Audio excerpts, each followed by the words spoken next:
Bien, bonjour, bonjour à toutes et à tous, et bonne année. Eh bien, bienvenue donc pour cette première petite conférence de l'année 2025. On a le plaisir d'accueillir Marc Namblard, qui est là. Marc est...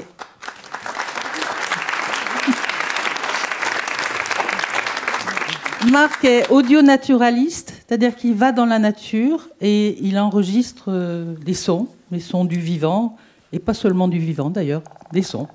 Il travaille avec le cinéma et donc il est venu et il va nous faire entendre justement certains de ces sons et il va nous expliquer comment il travaille. Alors pour ceux qui viendraient pour la première fois à une petite conférence, parce que d'ailleurs je dois dire bienvenue aux enfants de l'école de l'Arbre Sec qui sont là presque tous aujourd'hui, oui je vous vois, et ils vont donc écouter Marc et ensuite ils vont eux-mêmes faire un travail dans la classe de nature pour aller enregistrer des sons. Ils travaillent avec Élodie Maillot de France Culture et donc ils vont faire tout un travail ensuite à partir de ces sons.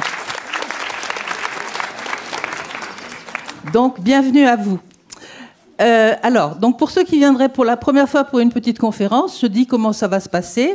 On va écouter Marc et puis ensuite il y aura un petit débat. Et pour le débat, je donne priorité aux questions des enfants.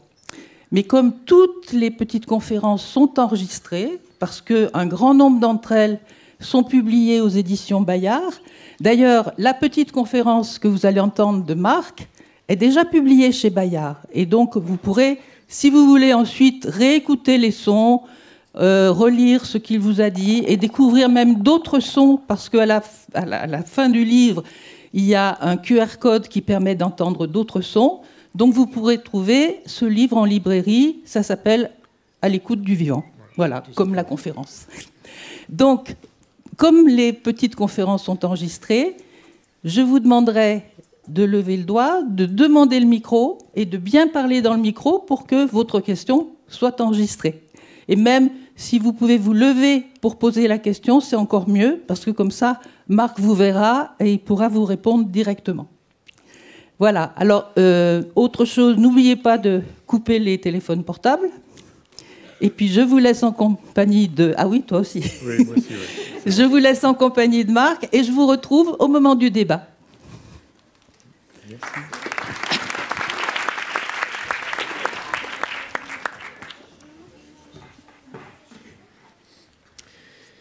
Bien, alors c'est une conférence qui se passe en 2 temps. Je vais commencer par vous expliquer un petit peu mon travail, en quoi ça consiste, d'où ça vient. Ça va être une partie assez courte. Et c'est pour que vous sachiez un peu à qui vous avez affaire.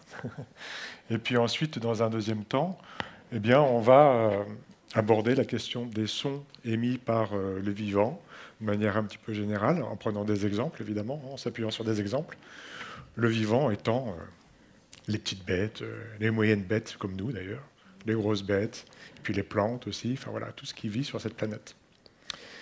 Alors, il est possible que durant la conférence, je pose des questions comme ça, un petit peu en l'air, en lien avec une image ou un son que je vais diffuser. Donc à ce moment-là, vous pouvez répondre de manière spontanée. Hein. Vous n'êtes pas obligé de lever la main pour que le micro circule. On va perdre trop de temps. Donc si vous avez une réponse en tête, eh bien vous la livrez comme ça, hop, dans la salle. Et puis voilà, ça devrait aller tout seul. Bien.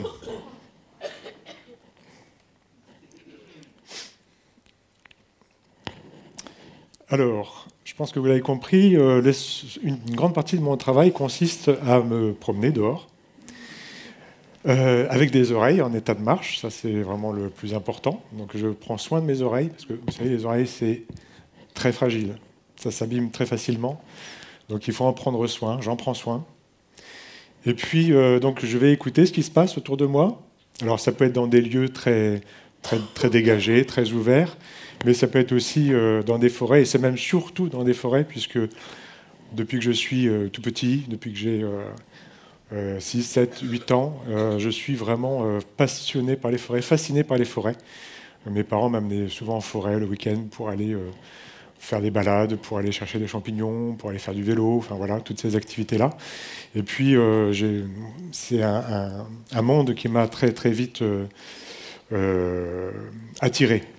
Et donc, je travaille surtout en forêt, et j'ai la chance de vivre dans une région qui s'appelle les Vosges, dans l'est de la France, c'est une petite montagne qui est couverte par des grandes forêts.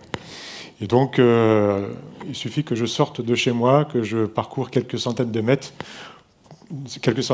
pour me retrouver dans des lieux comme celui-ci, dans des coins de forêt où très peu de gens s'aventurent finalement, parce que ça fait un peu peur. Il y a beaucoup de végétation, il y a beaucoup d'arbres morts, tout ça, et ça inquiète un petit peu les gens. Donc je me retrouve tout seul dans cette forêt souvent, et ça tombe bien parce que j'ai besoin d'être seul pour écouter ce qui se passe, et puis pour, en prolongement, faire des enregistrements. Alors je ne suis pas le seul à faire ça, évidemment. On est un certain nombre de personnes dans ce pays, puis ailleurs, évidemment, à faire des enregistrements d'animaux. Alors, je vais vous présenter d'autres personnes qui font ça, mais avec des objectifs un petit peu différents. Par exemple, dans le milieu de la science, des scientifiques, alors moi, je ne suis pas scientifique. Vous allez comprendre après, je vais justement compléter ça. Chez les scientifiques, il y a des biologistes. Alors, les biologistes, ce sont des chercheurs, des chercheuses, des chercheurs qui étudient la vie. Hein, bio, ça veut dire vie. Et parmi les biologistes, il y en a qui sont spécialisés dans la communication sonore dans le vivant. Ils essaient de comprendre comment les animaux se racontent des choses par l'intermédiaire des sons. Et ces gens-là, on les appelle les bioacousticiens, les bioacousticiennes. Et donc, ils font un petit peu comme moi. Ils vont, à un moment donné, par exemple dans la forêt, s'ils travaillent sur une espèce qui est en lien avec la forêt, avec du matériel d'enregistrement. Ils vont réaliser des enregistrements auprès de l'animal qu'ils vont étudier, de l'espèce qu'ils vont étudier. Et ensuite, ils vont retourner au laboratoire. Et puis au laboratoire, ils vont analyser les enregistrements. Et ils vont essayer de comprendre ce que les sons véhiculent comme message. Voilà. Et pour ça, ils ne vont pas hésiter à transformer les sons, à les saucissonner, à les ralentir, par exemple, puis ensuite à les rediffuser. Donc ils vont revenir en forêt au contact des animaux qu'ils ont enregistrés. Ils vont rediffuser les sons sur des petits haut-parleurs et ils vont observer le comportement que ça provoque, que ça suscite. Et de cette manière-là, ils vont comprendre petit à petit, c'est un peu des énigmes qu'ils arrivent à résoudre comme ça, ils vont comprendre ce que les sons véhiculent comme message. Alors la plupart des bioacousticiens travaillent, beaucoup d'entre eux travaillent en milieu marin. Et alors ils sont attirés par les océans, par les mers et par les animaux qui vivent dans ces lieux. Donc il y a eu beaucoup de travaux menés autour, par exemple, essentiellement autour des cétacés. Vous savez ce que c'est que les cétacés ? Par exemple, les baleines, oui. Et donc, pour enregistrer ces animaux, ils utilisent des micros un petit peu particuliers. Moi, j'ai des micros aussi comme ça. On appelle ça des hydrophones. Ça permet de capter les sons qui se propagent dans l'eau, parce que les sons se propagent dans l'air, comme actuellement, mais ils se propagent aussi dans l'eau. Donc, ils utilisent des hydrophones. Alors, le drone permet de poser les hydrophones au-dessus des animaux. Ils vont enregistrer les sons que produisent ces baleines. Hein. Et puis ensuite, voilà, je vous l'ai expliqué, ils analysent, c'est la même chose, quoi. Ils analysent les enregistrements, etc. Donc ça, c'est le travail des bioacousticiens, bioacousticiennes. Alors il y a d'autres chercheurs qui font un travail un petit peu différent, mais qui est quand même assez proche. Ce sont les écoacousticiens.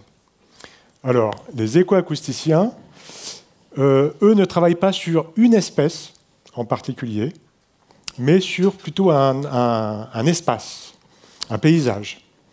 Et ils vont installer des micros dans un espace d'étude. Alors là, on est dans l'exemple derrière moi, on est dans la forêt de Guyane, en Amazonie. Et donc, ils installent des petits boîtiers, des enregistreurs avec des micros intégrés, qui vont fonctionner comme ça pendant plusieurs années dans la forêt, en autonomie. Ils sont programmés pour se déclencher tous les jours à la même heure. Il y a des tranches horaires comme ça, le jour, la nuit. Et ensuite, ces enregistrements sont analysés pour essayer de comprendre les cycles qui se développent dans ces forêts, à quel moment les animaux sont particulièrement actifs, à quel moment ils sont moins actifs. Et ils vont comparer ces données-là avec, par exemple, les données météo, qui sont également enregistrées. Et la finalité de leur travail, c'est de comprendre, enfin, un des objectifs principaux de leur travail, c'est de comprendre l'impact des changements climatiques sur le paysage, les écosystèmes, la forêt, etc. Voilà. Donc ça, c'est le travail des écoacousticiens. Le monsieur que vous voyez sur la photo à droite, c'est un monsieur que vous connaissez peut-être de nom, qui s'appelle Jérôme Sueur. C'est un chercheur qui travaille au Muséum d'histoire naturelle à Paris, et donc qui fait souvent alors il écrit des livres passionnants, et puis il fait souvent des interventions aussi à la radio pour parler des sons émis par les animaux. Donc vous pouvez trouver sur Internet des podcasts voilà, qui sont absolument passionnants. Donc voilà à quoi ressemblent ces petits boîtiers avec 2 micros qui captent les sons dans toutes les directions. On appelle ça des micros omnidirectionnels. Et puis ça, c'est un exemple de tableau, de graphique qu'ils arrivent à ensuite réaliser à partir des échantillons sonores. Je ne m'étends pas trop sur la question, mais je pense que vous avez compris un petit peu le travail. Alors, il n'y a pas que les chercheurs. Là, je vous ai donné 2 exemples de domaines scientifiques dans lesquels on travaille avec les sons du vivant. Mais les musiciens, les artistes aussi, en tout cas beaucoup d'entre eux, s'intéressent également aux sons que produisent les êtres vivants dans les espaces naturels, ou moins naturels d'ailleurs, et à commencer par les musiciens, les compositeurs. Ça fait très longtemps, avant même qu'on ait des outils pour pouvoir enregistrer les sons, que les compositeurs écoutent ce qui se passe dans les paysages qu'ils traversent, et puis ce qu'ils entendent nourrissent leur création, leurs œuvres. Alors parfois ils prennent des notes, parfois ils font des transcriptions sur des partitions. Si vous êtes musicienne, musicien, vous allez comprendre de quoi il s'agit. On trouve des traces comme ça dans des encyclopédies anciennes de transcription de sons d'animaux. C'est pas un travail facile. Et donc beaucoup de compositeurs se sont nourris des sons qu'ils entendent comme ça dans le paysage. Et puis de nos jours, on arrive évidemment à capter ces sons, à les enregistrer, et puis à utiliser les enregistrements comme matière première à composer. C'est le cas d'un certain nombre de compositrices, compositeurs, par exemple dans le domaine de la musique électroacoustique concrète, ou dans les musiques électroniques également. Donc ça, c'est quelque chose qui se fait maintenant beaucoup. Il m'arrive parfois de jouer avec des musiciens aussi qui font de la musique improvisée. C'est-à-dire il ne veut pas rester, mais il est timide, Michel, il ne veut pas rester. Quand il s'affiche, il s'en va tout de suite. Alors profitez-en. Voilà, vous voyez, c'est très furtif, il est très timide. Donc Michel, par exemple, lui, donc quand il joue du saxophone, soprano, et je ne l'ai jamais vu devant une partition. C'est-à-dire qu'il joue, il improvise comme ça, en fonction des sons qui se manifestent autour de lui. Alors, si c'est dans un lieu, en ville, ça va être des sons urbains. Et puis, lorsqu'il se retrouve chez lui, dans la Drôme, dans la forêt, eh bien, il va entendre les sons de la forêt et il va réagir. Le but n'étant pas forcément de reproduire, d'imiter, mais de réagir et éventuellement de créer des petits contacts comme ça. Donc ça, c'est le travail des musiciens dans le domaine de la musique improvisée. Et puis même dans les musiques populaires, dans les musiques électroniques, on a des grandes figures comme cette chanteuse, peut-être que quelqu'un la reconnaît dans la salle, une chanteuse islandaise, Björk, ouais, qui fait de la musique pop, de la musique électronique, parfois des musiques un peu plus expérimentales, qui, elle, utilise beaucoup de sons d'animaux dans ses albums, soit des sons qu'elle enregistre elle-même, soit des sons qu'elle va récupérer dans des archives. Et donc ça a beaucoup nourri sa musique et elle s'inspire aussi beaucoup des sons de la nature pour composer. Alors ça, c'est peut-être l'oiseau qui est le plus entendu dans le monde. C'est un oiseau pourtant qui est assez rare, il ne vit que dans les régions très froides de la planète. Et cet oiseau-là, il produit plein de sons différents, des chants, des cris. Par exemple, celui-là.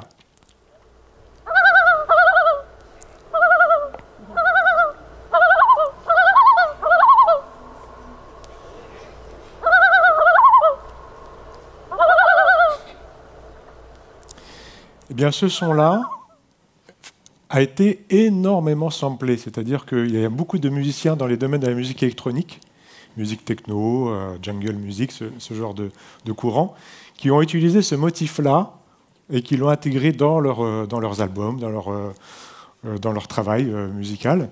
Et comme c'est des musiques qui voyagent beaucoup à travers la planète, eh bien on pense que c'est probablement l'oiseau qui a été le plus écouté sur la planète, voilà, aux quatre coins grâce à ces musiciens qui samplent des sons qu'ils vont chercher sur des vinyles comme celui-ci. Alors, je vous ai parlé de certains scientifiques, de musiciens, et puis donc il y a les audionaturalistes dont je fais partie. C'est comme ça qu'on désigne notre activité. Eh bien, nous, on se situe un peu à cheval entre les deux. C'est-à-dire qu'on travaille avec des scientifiques, on travaille avec des musiciens, des compositeurs, et on est un peu à cheval entre les deux. C'est-à-dire, ce qui nous différencie principalement des bioacousticiens, c'est qu'on va enregistrer ce qu'on veut, quand on veut, où on veut. Alors que les chercheurs, eux, ils doivent suivre des protocoles. Ils ne peuvent pas faire ce qu'ils veulent. Ils sont obligés de respecter à la règle des règles, enfin ce qu'on appelle des protocoles. Et tous les enregistrements qui sont produits en dehors des protocoles, en fait, ils ne peuvent pas en faire grand-chose dans leur recherche. Alors que nous, moi, quand je sors le matin de chez moi avec mes micros, je ne sais pas à l'avance ce que je vais enregistrer. Ça va dépendre de ce qui va se produire autour de moi. Donc, si c'est un oiseau qui se met à chanter, je vais enregistrer cet oiseau-là.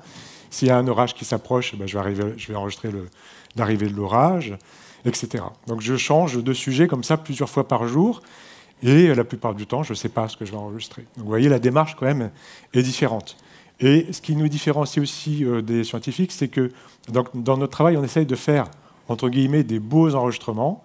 Il y a une dimension esthétique qui est importante, pour ensuite pouvoir les partager avec les publics, que ce soit sur des disques, que ce soit dans des films, dans des expositions, etc. Cet aspect esthétique est important pour nous. Alors que les chercheurs, évidemment, ils y sont sensibles, mais ce n'est pas un aspect important dans leur travail, quoi. Voilà.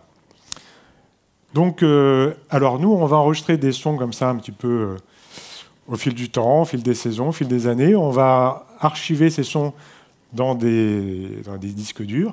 Et puis ensuite, on va les piocher dedans en fonction des projets qu'on va nous proposer. Donc ça peut être pour le cinéma, ça peut être pour l'édition, comme je vous l'ai dit, ça peut être pour des spectacles sur scène, des pièces de théâtre par exemple, ou de danse. Ça peut être pour des espaces muséographiques, etc. C'est très très varié. Donc ça aussi, c'est ce qui fait aussi le grand intérêt de cette activité, de ce métier, c'est que d'un jour à l'autre, je suis amené à rencontrer des gens très différents. Des compositrices, des scientifiques, des écrivains. Je travaille aussi avec une romancière en ce moment. Enfin voilà, c'est très très varié. Donc ça, c'est passionnant, ça m'enrichit beaucoup. Donc je suis très heureux de ça. Voilà. Alors d'où ça vient cette activité? Qui est-ce qui a inventé ça? L'activité qui consiste à enregistrer autre chose que des humains. Alors il y a un monsieur qui s'est penché sur la question, un historien. Et il pense, donc cet historien s'appelle Alexandre Galland, et il pense que l'inventeur de ce métier, c'est ce monsieur, Ludwig Karl Korh. C'est à ce monsieur, qui était allemand, qu'on attribue le premier enregistrement connu de l'histoire d'un être vivant autre qu'un humain. Et cet enregistrement a été réalisé en 1889. Alors les enfants, je vous laisse faire le calcul. Regardez sa date de naissance et regardez la date de l'enregistrement. Et vous allez me dire à quel âge il a réalisé cet enregistrement. 8 ans. 8 ans. Alors, il n'avait pas 8 ans sur la photo. Hein. Non. La photo a été prise beaucoup plus tard. Et le premier enregistrement qu'il a fait, donc il avait 8 ans, on peut l'entendre aujourd'hui, c'est très court, parce qu'à l'époque, on n'utilisait pas évidemment les mêmes outils qu'aujourd'hui. On utilisait ce qu'on appelait des phonographes d'Edison sur des cylindres en cire. Ça durait que quelques secondes, les enregistrements. Hein. Il fallait pas se tromper. Eh bien, cet enregistrement-là, on peut l'entendre aujourd'hui.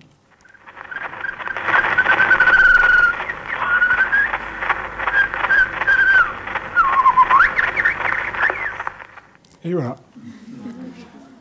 Premier enregistrement connu de l'histoire d'un être vivant autre qu'un humain.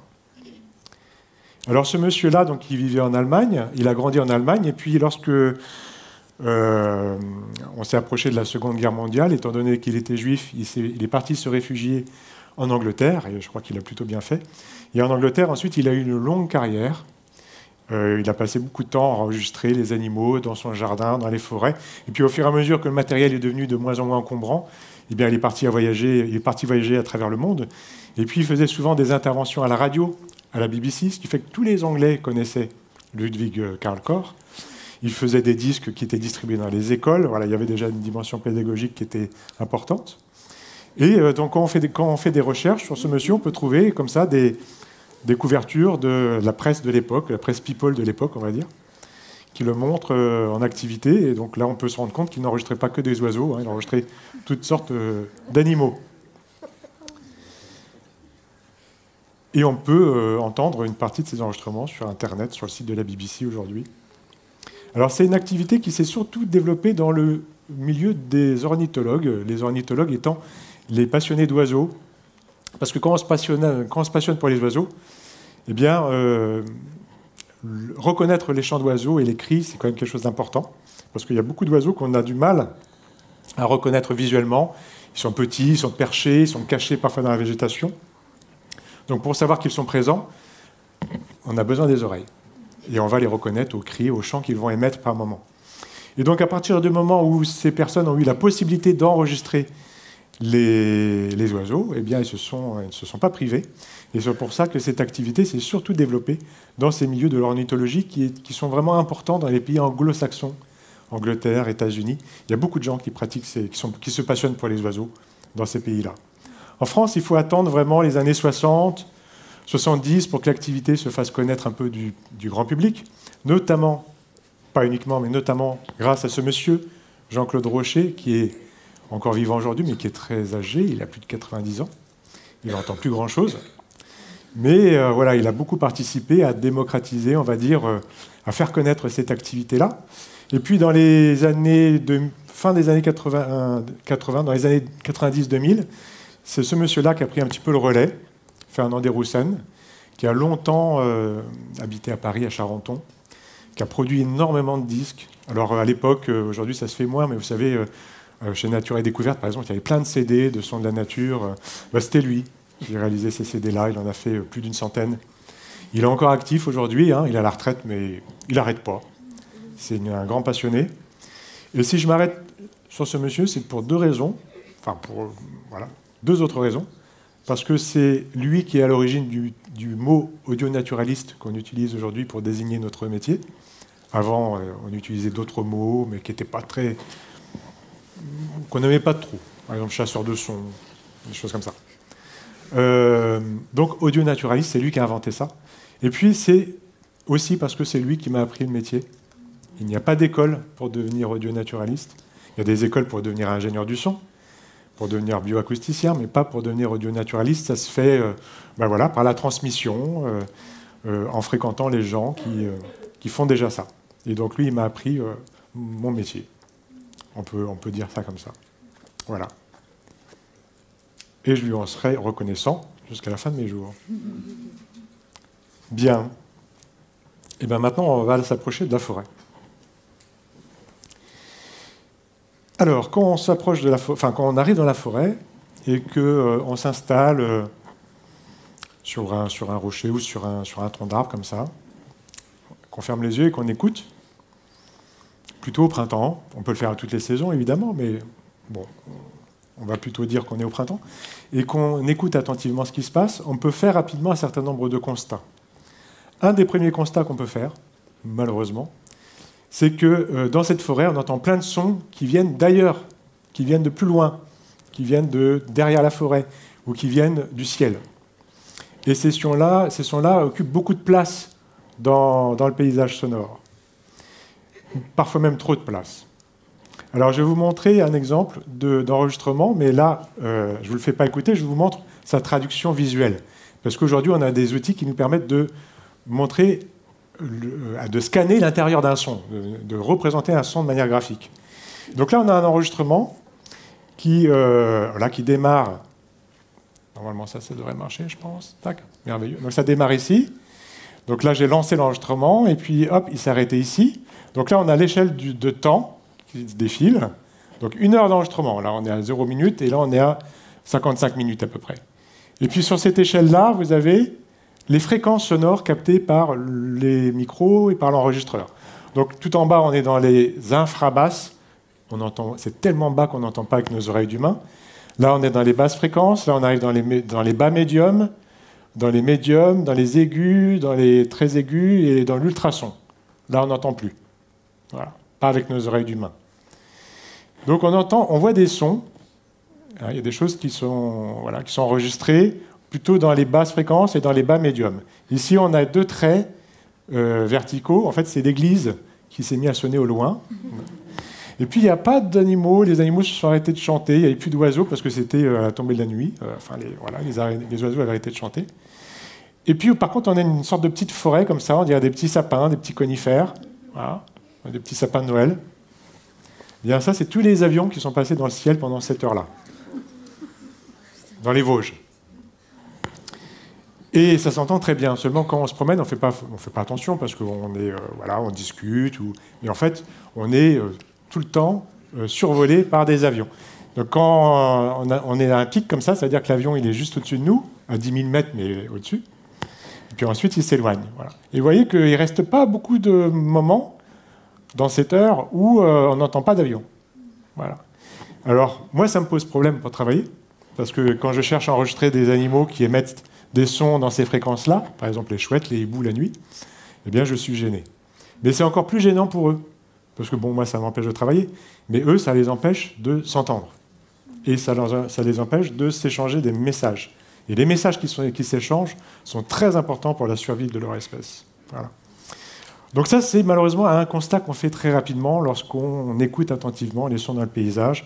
Je ne m'étends pas là-dessus, mais on va passer à des choses un peu plus joyeuses. Mais c'est un constat un petit peu alarmant. Deuxième constat qu'on peut faire, une fois qu'on a évacué ce premier constat et qu'on essaye d'oublier un peu les sons produits par les machines dans le paysage, les avions, les voitures au loin, les motos, etc., eh bien on peut constater que dans le paysage, on entend plein de sons différents. On a des sons aigus, des sons graves, des sons très courts, des sons très longs, des sons ténus, c'est-à-dire qui sont faibles, il faut vraiment tendre l'oreille pour les entendre, puis des sons beaucoup plus puissants, beaucoup plus intenses. Voilà. Il y a une diversité de sons dans tous ces paramètres-là. Et ces sons-là sont produits pour la plupart par des animaux et même pour la plupart par des oiseaux. Dans nos forêts tempérées chez nous, en France, ce sont surtout les oiseaux qui dominent le paysage sonore. Voilà. Alors que dans d'autres régions, par exemple quand on s'approche des tropiques, ça va être plutôt les insectes et les amphibiens. Donc on entend plein de sons. Qu'est-ce qui peut expliquer une telle diversité de sons ? Eh bien, c'est ce qu'on va essayer de comprendre maintenant. Alors, on va pour cela prendre un certain nombre d'exemples. J'ai sélectionné quelques animaux que j'ai enregistrés autour de chez moi, mais qu'on peut entendre aussi pour la plupart dans les forêts autour de Paris, ou même dans Paris, pour certains d'entre eux. Et on va essayer de comprendre comment ces animaux font pour s'échanger des messages de manière sonore. Quels outils ils utilisent? Comment ils font? Vous avez peut-être des idées, mais on va voir ça ensemble. On va commencer par ces animaux-là. Vous les reconnaissez? Comment on les appelle, ces animaux? De manière générale. Les insectes. Ouais, les insectes. Alors, les insectes émettent beaucoup de sons, mais souvent, les sons qu'ils émettent, c'est de manière fortuite, c'est-à-dire qu'ils émettent des sons de manière involontaire, lorsqu'ils se déplacent. Par exemple, les abeilles, lorsqu'elles vont butiner, eh bien, elles vont émettre un bourdonnement lié à leur déplacement. Donc, la plupart du temps, c'est involontaire. Mais est-ce que c'est tout le temps involontaire? Eh bien, non. Même dans les bourdonnements, parfois, c'est maîtrisé. Ce sont des bourdonnements qui véhiculent des messages. Alors, on va prendre un exemple avec cet insecte-là que vous aimez beaucoup.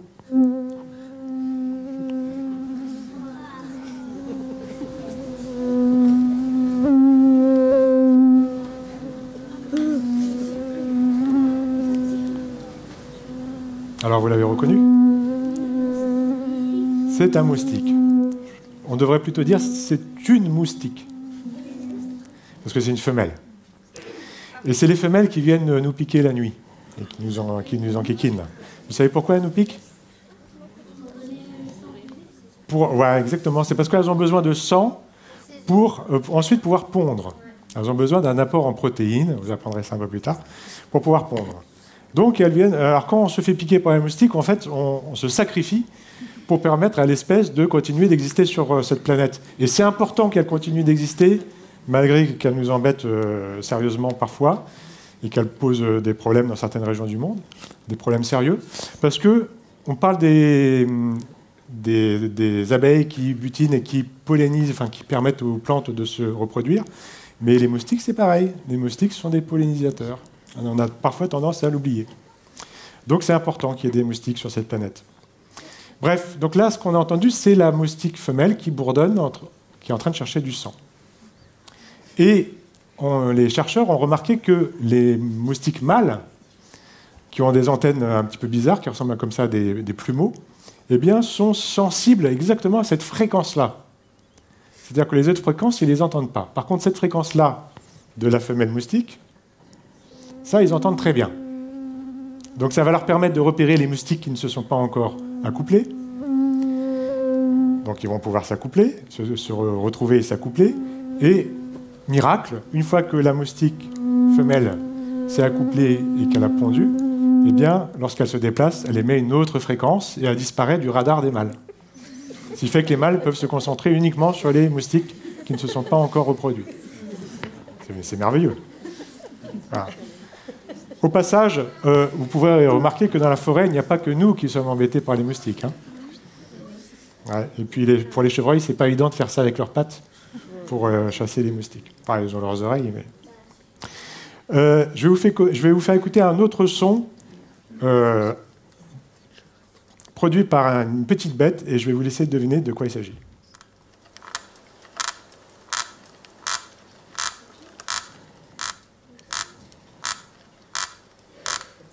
On dirait un peu comme un grincement sur un parquet. Alors, une idée? Alors, c'est pas un criquet, c'est bien un insecte, mais c'est pas un criquet. C'est pas un grillon. Ah, on se rapproche. On est dans la famille des scarabées, de la famille de l'ordre des coléoptères. Ouais, on n'est pas très loin. En fait, c'est un longicorne. Mais je vais vous montrer l'animal. En fait, c'est pas l'adulte, c'est le jeune. Et le jeune, il ressemble à ça. Capricorne, pardon. Pas longicorne, capricorne. Eh oui. Ah, vous aimez ça, hein. Alors, c'est une larve de capricorne. Et, alors, quand elle est adulte, elle prend une autre forme qui est plus attirante, on va dire. Mais les jeunes, donc les larves, vivent dans le bois. Donc, les adultes pondent sur les arbres ou sur les planches en bois. Et puis ensuite, les larves vont se développer à l'intérieur du bois. Ils vont manger le bois. Et là, ce qu'on entend, c'est le son de la larve qui mange le bois. Voilà. Alors, ça s'entend très bien à l'oreille, hein. Vous pouvez l'entendre à plusieurs mètres. Alors, si vous entendez ce son-là chez vous, il faut vous inquiéter, hein. Parce que parfois, on entend ça, hein, dans les poutres des maisons, dans le grenier, ou ça, c'est pas bon signe. Voilà. Mais on peut entendre ça aussi en forêt, ou dans les cabanes, dans les cabanons, des choses comme ça. Et là, alors ça s'entend très bien, c'est facile à enregistrer. Mais alors, ça nous a posé question, parce que c'est vraiment beaucoup de bruit pour un petit animal. Et en fait, les chercheurs se sont un peu penchés aussi sur ce phénomène-là. Et ils pensent que c'est une hypothèse, mais que les larves de capricorne font exprès du bruit en mangeant. Alors chez nous, on dit aux enfants, c'est pas poli de me faire du bruit à table, de manger, de faire du bruit avec la bouche à table. Ben, visiblement, chez les larves de capricorne, c'est pas les mêmes mœurs. Au contraire, ils sont encouragés à faire du bruit en mangeant. Pourquoi est-ce qu'ils font du bruit volontairement en mangeant? Ben, probablement pour se permettre de se localiser à l'intérieur de l'arbre ou de la planche ou de la poutre de votre maison pour éviter de se gêner.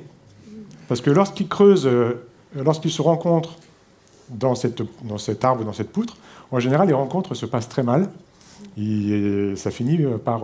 il y en a un des deux qui trépasse, quoi, en gros. Donc, dans l'intérêt de l'espèce, il vaut mieux qu'ils évitent de se croiser. Et donc, on pense que s'ils font beaucoup de bruit en mangeant, c'est pour cette raison-là, c'est pour éviter de se croiser. Alors, C'est un petit peu plus... Donc là, on est déjà dans une forme de communication sonore un peu archaïque, mais quand même. Là où ça se complexifie un peu, c'est avec ces autres insectes-là. Alors, est-ce que vous les connaissez, ces insectes-là? Sauterelles. Donc en haut, à droite, on a une sauterelle, et en dessous, on a un grillon. Et les sauterelles, on va écouter cette sauterelle-là. Alors, elles émettent des chants très aigus. Tout le monde ne les entend pas.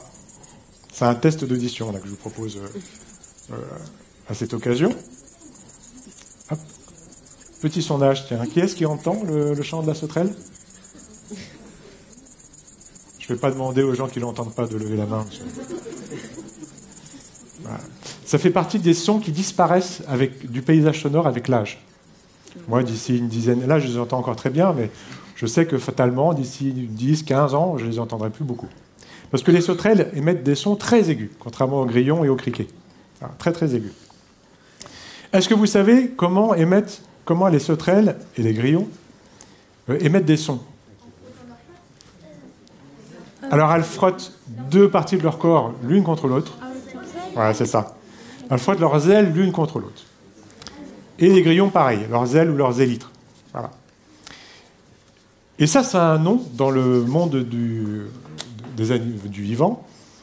Quand on frotte deux parties du corps comme ça pour émettre un son, ça s'appelle une stridulation. Donc ces insectes-là stridulent pour pouvoir communiquer. Alors là, on a une belle sauterelle verte. C'est les grosses sauterelles qu'on voit en été, qui font un peu flipper d'ailleurs, parce que c'est des grosses sauterelles. Alors ce qui fait souvent peur, c'est ce qui est à l'arrière, là, qui dépasse de la feuille, là. On dirait un peu un couteau, un dard. Et ça, il n'y a pas de raison d'avoir peur de ça. C'est complètement inoffensif. Ça nous permet de savoir que c'est une femelle. Donc du coup, ça, c'est un individu qui ne chante pas. Parce que chez les sauterelles, ce sont les mâles qui chantent, enfin la plupart des espèces. Par contre, donc, cet organe à l'arrière du ventre, de l'abdomen, ça permet à la femelle donc, de pondre ses œufs dans le sol. On appelle ça l'oviscapt. Donc, pas besoin de... Ça, c'est complètement inoffensif, vous ne risquez rien. Par contre, il faut se méfier de ça.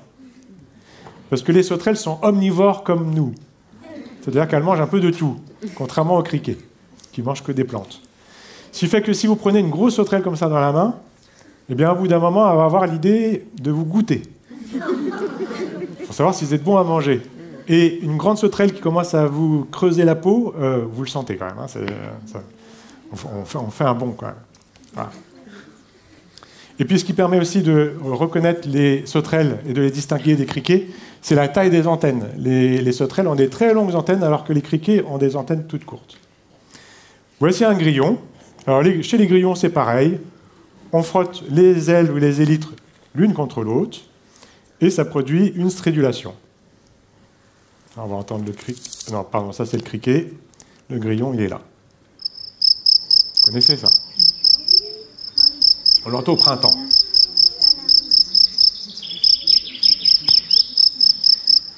Alors, étant donné que ce sont des animaux qui émettent des sons pour communiquer, donc là encore, c'est un mâle qui chante pour permettre aux femelles de le retrouver et puis de s'accoupler. C'est ça le but principal. Étant donné qu'ils émettent des sons, ils ont besoin de pouvoir les entendre. Alors, petite originalité chez les grillons. Les oreilles des grillons se situent... Ah, vous avez une idée? Ici, sur les pattes avant. On dirait un peu comme un petit grain de riz là collé sur la patte. On appelle ça le tympan. Et ça permet au grillon d'entendre les sons. Si le grillon perd ses pattes avant, il devient sourd. Voilà. Chez les sauterelles, c'est pareil. Alors, on va le voir chanter. On va bien voir là, les mouvements des ailes. Vous allez voir. Normalement, voilà. Donc ça, c'est un bon moyen de savoir si vous avez affaire à un grillon ou une sauterelle. Si vous voyez au moment où il chante les ailes bouger, eh bien, c'est un grillon ou une sauterelle. Chez les criquets, vous allez voir, c'est très différent. Donc là aussi, on a une stridulation. Mais chez les criquets, comme ça a été dit tout à l'heure, en fait, ce sont les pattes qui frottent les ailes. Voilà. Alors, on va voir le mouvement, normalement, sur cette petite vidéo, je crois. Non, c'est pas une vidéo? Si, c'est une vidéo. Voilà. On n'a pas le son, mais on voit bien le mouvement. Et puis repérez au passage la taille des antennes. Antennes toutes courtes, criquet. Voilà. Et puis si vous le prenez dans la main, lui, il ne vous mangera pas.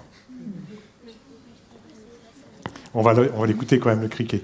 Un de mes criquets préférés qu'on entend en montagne, c'est celui-là.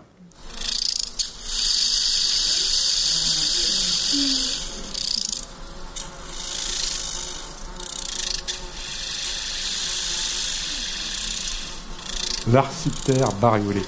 Ce que j'adore aussi dans le monde des insectes, c'est que souvent ils ont des noms, enfin, chez les oiseaux c'est pareil, hein, des noms très poétiques. Pas tout le temps. Hein, mais... L'arciptère bariolé. On dirait un peu comme un jouet qu'on remonte et puis que se détend. Quoi. Voilà. Donc ça, on l'entend. Il faut vraiment aller un petit peu en altitude. Hein. Quand vous allez dans le Massif central, dans les Alpes, dans les Pyrénées, vous l'entendez en été, sur les chemins. D'ailleurs, des fois, je ne sais pas si je devrais dire là, je ne sais pas si je devrais dire ça, parce que je crois que j'ai quand même un public assez parisien. J'allais dire, parfois, les Parisiens, quand ils vont dans la montagne, ils ont peur parce qu'ils pensent que c'est des serpents qui sifflent. Moi, je vous rassure, il n'y a pas que les Parisiens, même les Vosgiens. Parce qu'il n'y a pas ça, on n'a pas chez nous. On change de catégorie avec ces insectes-là. Alors, est-ce que vous reconnaissez celui-là? Oui, très bien. Et les cigales, contrairement à ce qu'on raconte, y compris dans certains livres scolaires d'ailleurs, vous regarderez les enfants dans vos livres scolaires, les cigales ne stridulent pas. Elles ne frottent rien contre rien. Non. Les cigales, elles cymbalisent. Vous pouvez retenir ça. Alors on va écouter une cigale qu'on entend, ça va nous plonger un peu dans l'été.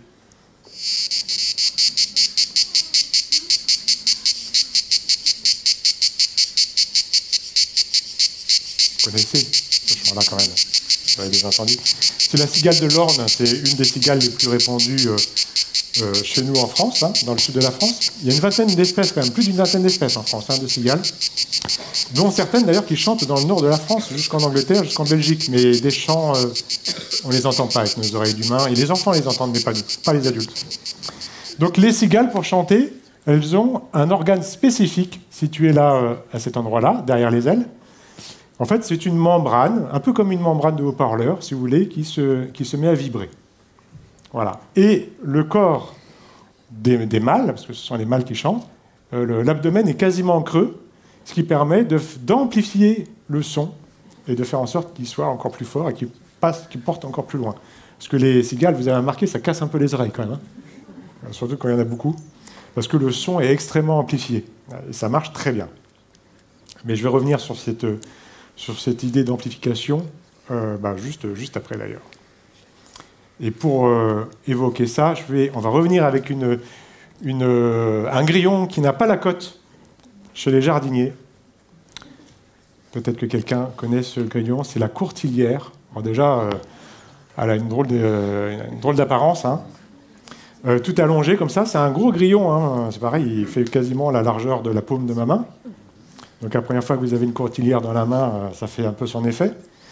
Et si les jardiniers ne l'aiment pas, c'est parce que elle creuse des galeries dans le sol, comme les taupes. D'ailleurs, on l'appelle aussi le grillon taupe. Et en creusant des galeries, elle sectionne les racines et les tubercules, et ensuite les plantes dépérissent. Voilà. C'est un grillon, donc elle stridule ou elle cymbalise? Stridule, très bien. Elle stridule comme les autres grillons, seulement elle a dû estimer que sa stridulation n'était pas assez forte, qu'elle ne portait pas assez loin. Alors elle a eu une idée géniale. Elle s'est dit, alors ça on ne sait pas quand ça s'est passé, hein, il n'y avait pas encore des humains sur Terre. Hein. Elle s'est dit, je vais creuser un trou dans le sol, puisque je sais creuser, j'ai des bonnes paluches pour pouvoir creuser, donc je vais creuser un trou dans le sol, et je vais donc faire une cavité comme ça, et je vais chanter à l'entrée de ma cavité. Je vais striduler à l'entrée de ma cavité, et la cavité fait caisse de résonance, et va amplifier le son va être plus grave, va être plus fort, et va porter plus loin. Vous voulez entendre la courtilière ?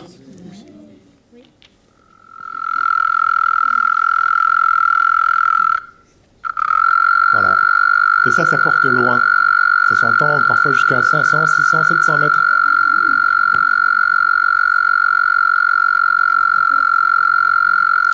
une sorte de bourdonnement continu, comme ça, on dirait un peu une vieille bouilloire aussi qui... Donc, elle a inventé, d'une certaine manière, la cavité qui amplifie le son. Et ça, c'est une invention géniale. Nous, on n'a rien inventé avec nos guitares et tout ça, là. Ça existait bien avant, hein, dans le monde du vivant. Mais ça représente un inconvénient, quand même, pour elle. C'est qu'elle doit toujours revenir au même endroit pour chanter, si elle veut que son chant s'entende de loin. Et c'est quoi le problème, à votre avis? Qu'est-ce que ça pose comme problème si elle revient toujours au même endroit pour se tréduler? Et les prédateurs, au bout d'un moment, ils vont finir par la repérer. Et moi, j'ai déjà observé des renards en train de bouleter des courtilières. Quelle drôle d'idée, quand même. Hein. Mais si elle est toujours présente sur Terre, c'est que ça doit fonctionner quand même. C'est qu'il y a plus d'avantages que d'inconvénients à pratiquer cette activité-là. Ceci étant dit, il y a quand même des animaux qui sont plus malins, entre guillemets. Bon, pas très sympa de dire ça. Ce sont ces animaux-là, parce que ces animaux-là, ils ont inventé la cavité transportable. C'est-à-dire qu'ils n'ont pas besoin d'être toujours au même endroit pour chanter et pour amplifier leur chant, parce qu'ils emportent avec eux leur cavité. Et leur cavité, on appelle ça un sac vocal, et ça permet d'amplifier de manière spectaculaire le chant.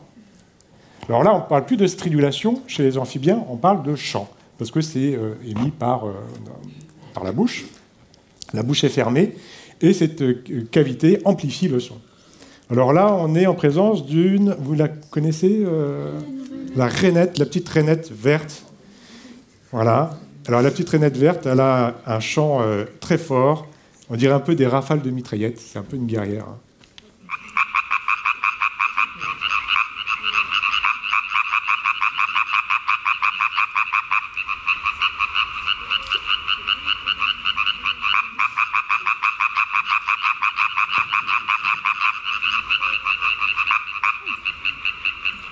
Vous avez déjà entendu ça? Alors quand il y en a quelques centaines qui chantent en même temps...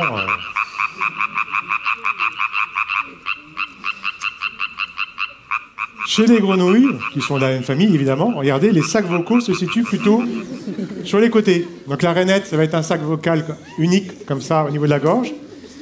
Et chez les grenouilles, ça va être plutôt, enfin en tout cas chez certaines espèces, comme celle-ci, ça va être plutôt de chaque côté. Et ça marche, c'est redoutable également. On va l'écouter et vous allez essayer de deviner son nom. Son nom est en rapport avec son chant.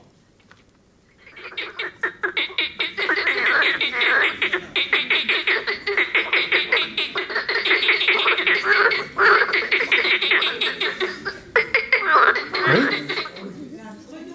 La grenouille rieuse. Ouais, exactement.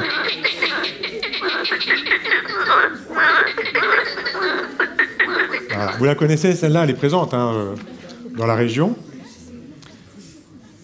Et c'est pareil, hein, c'est vraiment très très efficace ce système d'amplification.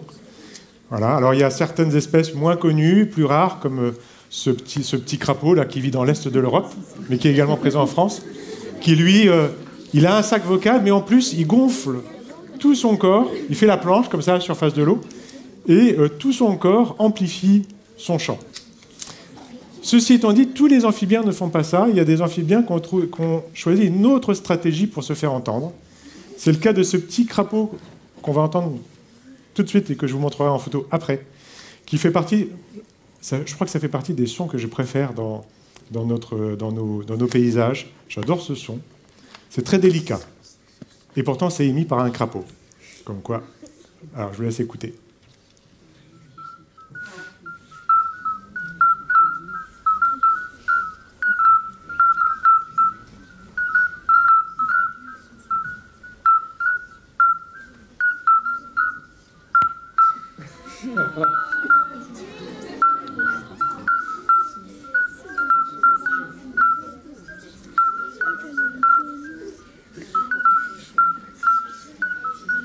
Voilà. Il s'agit du crapaud accoucheur, comme c'est indiqué. Ah. Pourquoi? C'est tout petit comme crapaud, c'est très discret. Alors lui, on le voit rarement parce qu'il se cache dans les petits trous, dans les murets en pierre. Enfin, il est vraiment très discret. Et alors on l'a appelé crapaud accoucheur parce que contrairement à ce qui se passe chez la plupart des amphibiens, donc les femelles pondent, ça marche de la même manière. Par contre, les mâles, là on a un mâle, hein, les mâles récupèrent les œufs une fois que les femelles ont pondu, et les mâles vont accrocher les œufs en bas de leur dos, et ils vont garder les œufs, vont prendre soin des œufs comme ça pendant un certain temps, et lorsque les œufs vont être prêts à éclore, ils vont se diriger vers une petite mare pour libérer les têtards. Donc les mâles prennent soin des œufs pondus par les femelles, et c'est pour ça qu'on l'a appelé crapaud accoucheur. Eh bien, le crapaud accoucheur n'a pas de sac vocal, contrairement aux grenouilles qu'on a entendues précédemment, ou aux renettes. Et lui, il a une autre stratégie. Là, on voit en haut le chant d'une grenouille rieuse, et ici, on a le chant très délicat d'un crapaud accoucheur, et on peut voir que, en fait, sa stratégie à lui, c'est de mettre beaucoup d'énergie dans une fréquence. Et de cette manière-là, eh bien, le son porte loin également dans le paysage. Alors, on peut l'entendre vraiment de très loin, le crapaud accoucheur, alors que le son n'est pas si fort que ça. Beaucoup d'énergie dans une fréquence. C'est un son presque pur. Il y a aussi des oiseaux qui amplifient leur chant. Hein. Ce n'est pas quelque chose qu'on rencontre uniquement chez les insectes et chez les amphibiens. Alors, je vais vous faire écouter, par exemple, le chant d'un oiseau que j'aime beaucoup, même si ce n'est pas forcément très beau, entre guillemets, mais c'est assez... Est-ce que je l'ai mis? Oui, il est là. J'ai eu peur. J'ai cru qu'il avait disparu de ma partition. Alors, je vous fais écouter, puis je vous présente l'oiseau après.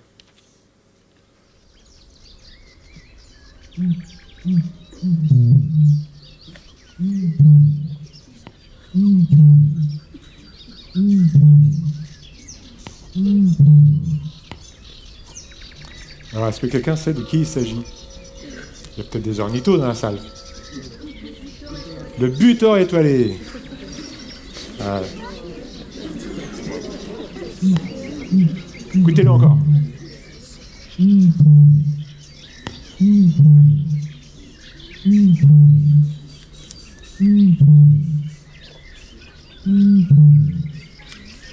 Voilà. Et donc, c'est un chant très sourd qu'il amplifie donc, avec son corps, hein, et c'est un son qui porte très très loin, à plusieurs kilomètres de distance. Voilà. Donc ça, c'est un exemple de son amplifié par le corps chez les oiseaux. Le butor étoilé, malheureusement, c'est un son qui devient de plus en plus rare. À une certaine époque, c'est un oiseau qui était bien présent dans la plupart des grands étangs en France, et puis maintenant, d'année en année, ça se réduit, ça se réduit. Et il y en a encore un petit peu en Camargue, un petit peu dans l'est de la France, mais ça se réduit malheureusement, c'est un oiseau en voie de disparition.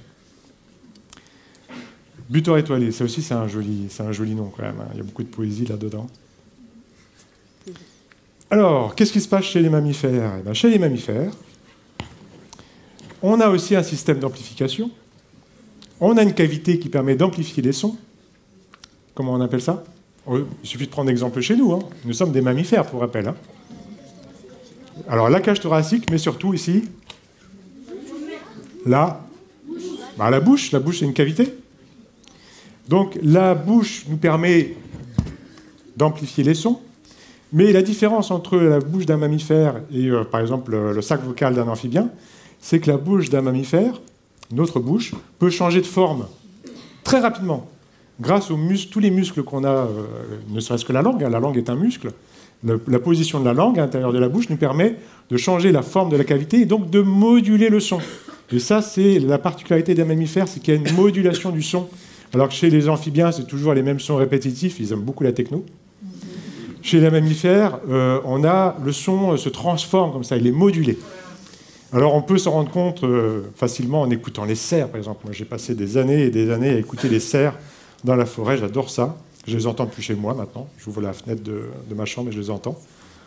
Au mois de septembre, on va écouter un cerf bramer. Et vous allez entendre la modulation du son.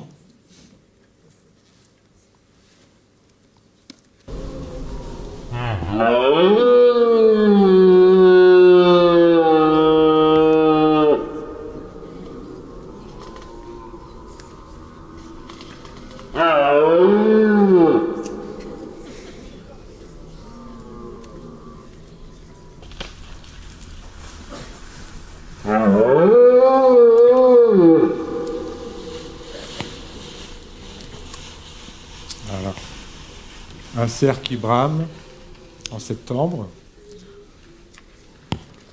Et on voit sur le sonogramme, ici, la représentation graphique du son, qu'il y a une modulation, c'est-à-dire que ce n'est pas tout droit, il y a des bosses, il y a des creux. Le son est modulé parce que le cerf va changer la forme de sa cavité en mettant la tête en arrière, en changeant la position de la langue dans sa bouche, etc. Ça va moduler le son de cette manière-là.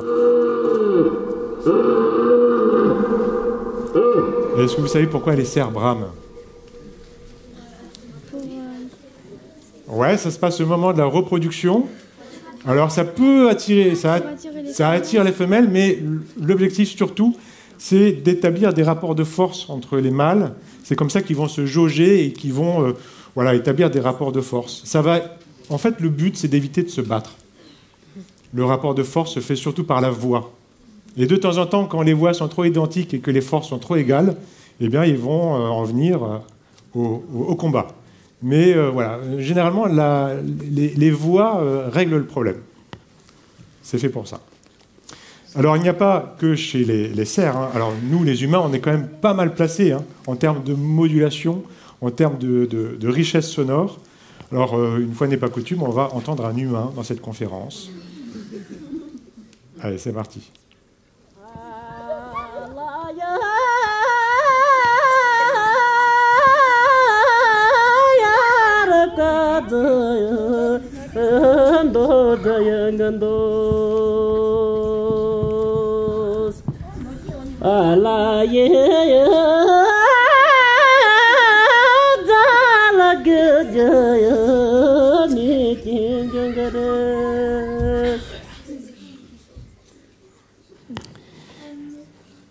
Est-ce que vous savez dans quelle partie du monde on se trouve? Une petite idée? Ah, pas très loin, ouais. Ouais, on est au Tibet. Donc c'est un berger tibétain qu'on vient d'entendre. Les bergers tibétains, comme ça, quand ils conduisent des troupeaux, ils se mettent à chanter. Ça a une fonction importante. Et c'est un enregistrement qui a été... Alors c'est pas moi qui ai réalisé cet enregistrement-là, c'est un ami, un copain, un photographe que vous connaissez peut-être, qui s'appelle Vincent Munier. C'est un grand photographe animalier avec qui j'ai la chance de travailler assez souvent. Et donc il fait des enregistrements aussi. Il m'a ramené ces petites pépites là. Et on peut voir sur le sonogramme également, vous voyez, la modulation du son, qui est très, très spectaculaire. Voilà. Donc on est quand même pas mal. On se débrouille quand même pas mal. Ceci étant dit, les champions dans le monde animal, en termes de prouesse sonore, de diversité de sons, ça reste les oiseaux. Il n'y a pas photo. Parce que les oiseaux disposent d'un organe de chant, enfin certains oiseaux qu'on appelle les passeriformes, disposent d'un organe de chant qui s'appelle la syrinx, qui est très complexe, beaucoup plus complexe que notre organe à nous, le larynx. C'est plus complexe, plus de muscles, qui leur permet de produire plein de sons très rapidement. Et seulement avec nos oreilles d'humain, on a beaucoup de mal à apprécier justement cette diversité et cette prouesse. Parce que notre oreille et notre cerveau d'humain, surtout, n'est pas assez rapide. Alors, quand on entend un oiseau chanter, on se dit « Ah, c'est joli, ouais, c'est joli. Il y a plein de sons qui s'enchaînent, ça va vite. » On va l'écouter, d'ailleurs, ce petit oiseau-là, qui s'appelle le troglodyte mignon. Il est où? Il se cache où? Il est tellement petit que je ne le vois plus. Ah, il est là. On va l'écouter.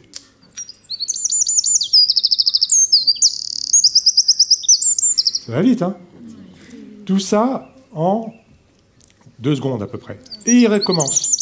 Ça fait partie des oiseaux qui ont une phrase et répètent toujours la même phrase comme ça pendant des heures et des heures. Toujours la même phrase. Alors on va voir cette phrase. Et on voit toutes les notes qu'il émet comme ça durant ces 2 secondes, 2 secondes et demie. Et même là, vous voyez, on a l'impression que c'est... non, tout ça, c'est des notes séparées, qui sont collées les unes aux autres, mais tout ça, c'est des notes. Voilà. Est-ce qu'on arrive à suivre, avec notre pauvre cerveau d'humain, la partition? Essayez.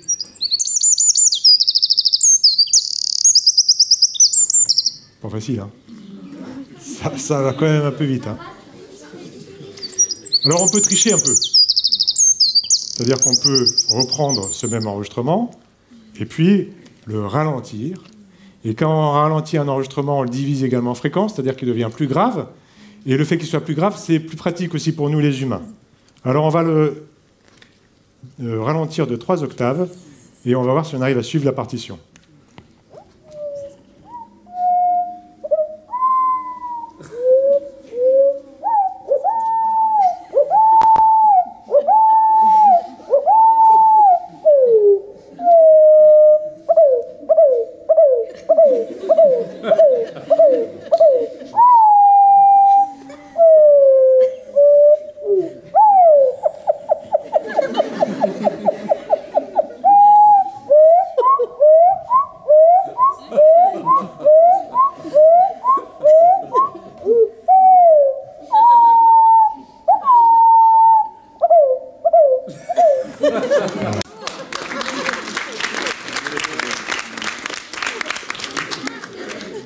Plus facile quand même, hein, nettement plus facile.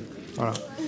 Ben, en fait, les oiseaux ne vivent pas dans la même temporalité que nous. Ils ne vivent pas dans le même monde que nous. Ils vivent dans un autre espace-temps. Voilà. Et ils se racontent beaucoup de choses en très peu de temps. Et ça nous échappe. Voilà. Donc les oiseaux, ouais, c'est un monde absolument fascinant, merveilleux en termes de sons, de diversité de sons, de richesse sonore. Ceci étant dit, tous les oiseaux ne chantent pas. Il y a des oiseaux qui émettent des cris, et puis il y en a qui jouent des percussions. Et dans la forêt aussi, on entend ça au printemps et même à l'automne. On entend des percussions. Alors, qui est-ce qui joue des percussions dans la forêt? Qui ça? Le pivert.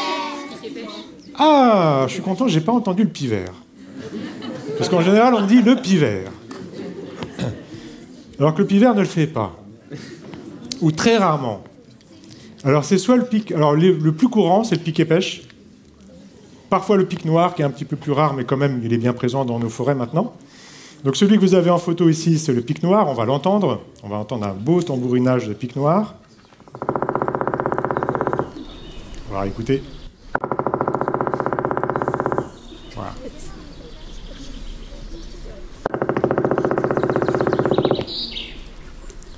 Alors, lorsque les pics... Cette famille d'oiseaux, on appelle ça les pics. Lorsque les pics tambourinent comme ça les arbres, ça s'entend de loin, ce n'est pas pour creuser dedans. Ils ne font aucun trou lorsqu'ils font ça.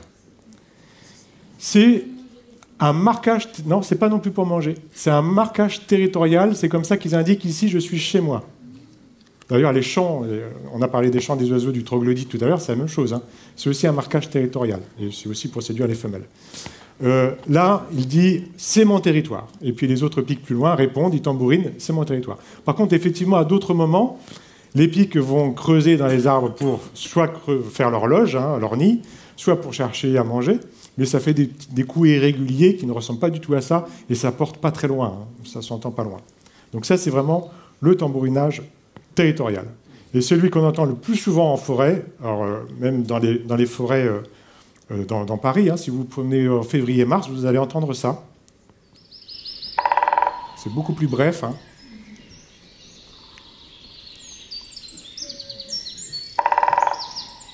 Voilà. Et ça, c'est le tambourinage du piquet-pêche.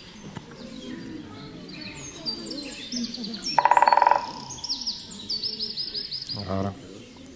Donc, marquage territorial également. Un tambourinage qui est très bref. En fait, on n'a pas conscience de ça, mais le mode... Certains chercheurs, certains biologistes pensent que le mode de communication le plus répandu sur Terre, c'est la percussion. Les animaux, énormément d'animaux, communiquent par percussion, seulement la plupart du temps, ces percussions-là, on ne les entend pas avec nos oreilles, soit parce qu'elles sont trop faibles, soit parce qu'elles sont trop aiguës dans les ultrasons, soit elles sont trop basses dans les infrasons. Les éléphants, par exemple, communiquent entre eux par percussion sur des très longues distances avec leurs pattes. Voilà. Sauf qu'on n'entend pas, c'est des infrabasses. C'est très répandu dans le règne animal, mais à part les pics, nous, on n'entend pas grand-chose. Ah, il y a quand même une percussion qu'on peut entendre en se promenant dans la forêt. Je vous fais écouter, je vous laisse deviner.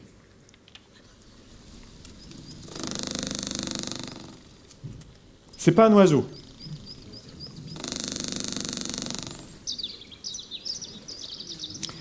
Ça s'entend, alors c'est moins fort que ça, là c'est amplifié, mais ça s'entend à plusieurs mètres sans problème, au début du printemps, au mois d'avril. Une idée?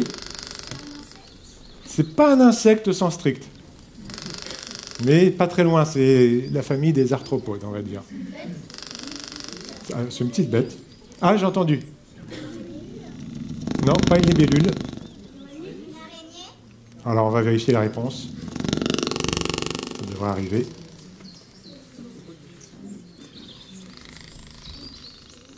S'il veut bien. Ah, voilà, ça arrive.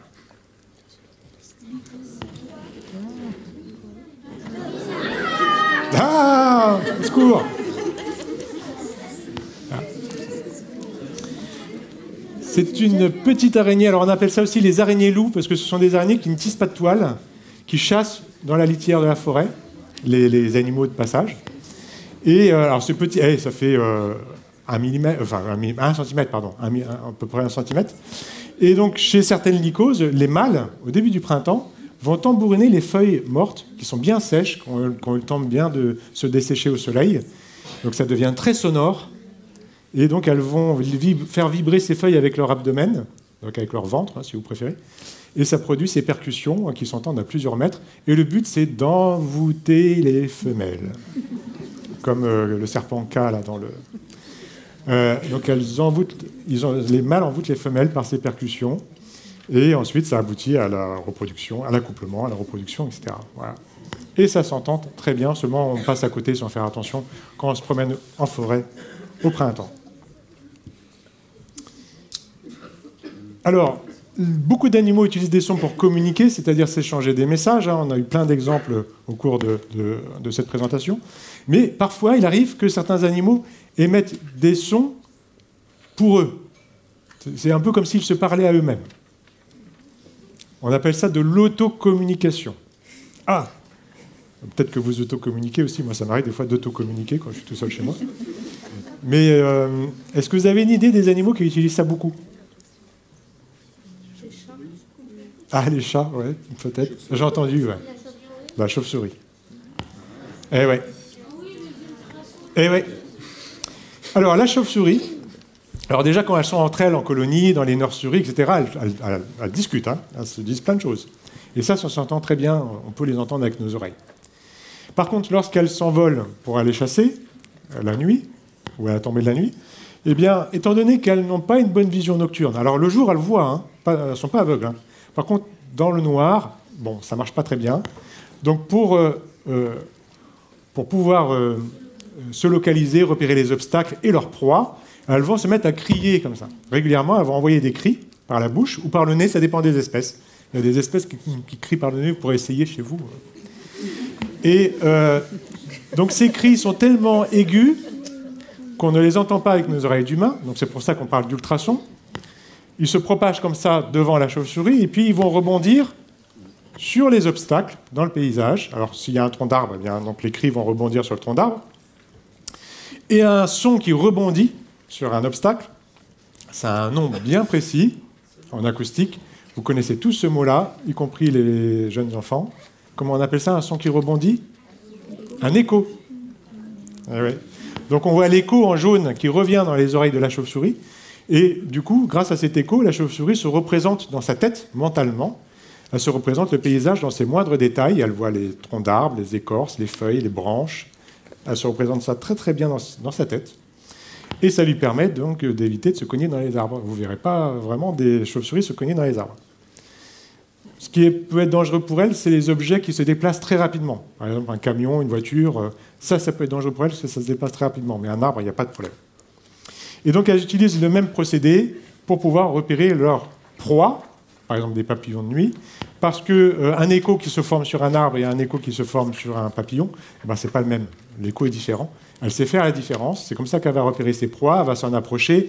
Plus elle va s'approcher du papillon, plus elle va mettre des cris rapidement pour pouvoir la localiser et l'attraper. Voilà. Et ce principe de repérage d'obstacles et de proies dans l'espace par des sons, par des échos, on appelle ça l'écho-localisation, en bon français. Ou écholocation, c'est de l'anglais en fait, écholocation. Voilà.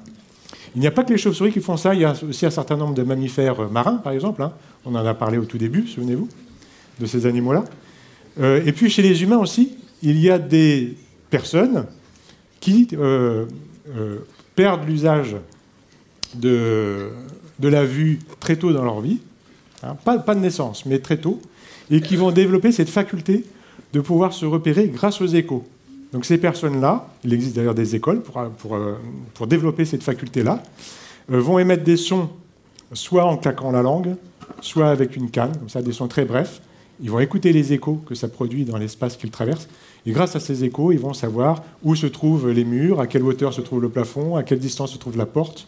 Ils arrivent à percevoir les détails comme ça de leur environnement. Donc c'est une faculté qui existe aussi chez l'être humain. Et on va terminer avec le monde des plantes. On fait un petit crochet rapide du côté des plantes. Est-ce que les plantes participent également au murmure du monde? Est-ce qu'elles émettent des sons? Est-ce qu'elles communiquent entre elles par des sons? Bon, alors là, warning. Attention, warning, parce que on voit circuler des choses, notamment sur les réseaux sociaux. Il faut se méfier un petit peu de ce qui circule. Hein. Par exemple, peut-être qu'on vous a déjà proposé dans vos spams, dans vos messages, ce genre de petit boîtier voilà, qui fait un peu rêver et qui nous permettrait, soi-disant, d'entendre la musique des plantes. Je suis désolé de vous décevoir, hein, si vous avez ça chez vous. C'est pas la plante qui émet la musique, hein. C'est le boîtier qui émet la musique. Seulement, le boîtier capte les flux électriques émis par l'activité électrique émise par la plante. Mais tous les êtres vivants émettent des impulsions électriques, hein, y compris nous. Hein. Et ces impulsions électriques sont transformées de manière arbitraire en musique par l'appareil que vous avez utilisé. Donc ça, c'est du marketing. Hein. Ça fait bien rire les chercheurs. Alors, où on en est du côté des plantes? On sait évidemment que les plantes émettent des sons de manière fortuite également, par exemple lors de la fructification. Quand vous vous promenez en été dans la montagne, vous avez peut-être entendu ça, les gousses de genêt qui éclatent sous l'effet du soleil, ça fait des crépitements très beaux, on dirait un peu un feu qui crépite comme ça. C'est très joli. Ça, c'est un exemple de son produit par des plantes au moment de la fructification. Il y a plein d'exemples comme ça. J'ai un ami forestier à l'ONF qui n'arrête pas de me tanner en me disant il faut que tu viennes enregistrer le son des mousses. En été, les mousses dans les tourbières, lorsqu'elles libèrent leurs spores, font des sons comme ça. Il faut que tu viennes enregistrer ça. Bon, je lui fais confiance, hein, et lui, il entend ça tous les étés. On sait aussi que les plantes émettent des sons lorsqu'elles poussent, des cliquetis. Seulement, c'est des cliquetis dans l'ultrason. On n'entend pas ça avec nos oreilles. Il faut avoir des outils très, très spécifiques pour entendre ça. Alors, on en sait quand même un peu plus, grâce à certains chercheurs, certaines chercheuses, comme cette dame australienne, Monica Gagliano, qui a écrit un livre passionnant, qui, elle, a mis en évidence il y a quelques années que certaines plantes, en tout cas les plantes qu'elle avait étudiées, dont une qui est très connue, qui est présente partout sur la planète, qui s'appelle le pois, et dont vous mangez les fruits, les petits pois, eh bien, elle a mis en évidence que cette plante était sensible au son de l'eau dans le paysage. Et lorsque la plante entend le son de l'eau qui s'écoule, elle dirige ses racines vers l'eau pour pouvoir accéder à la ressource. Voilà. Alors évidemment, pour arriver à cette conclusion, elle a fait tout un tas d'expériences en isolant les plantes dans un laboratoire, avec eau, avec sans eau.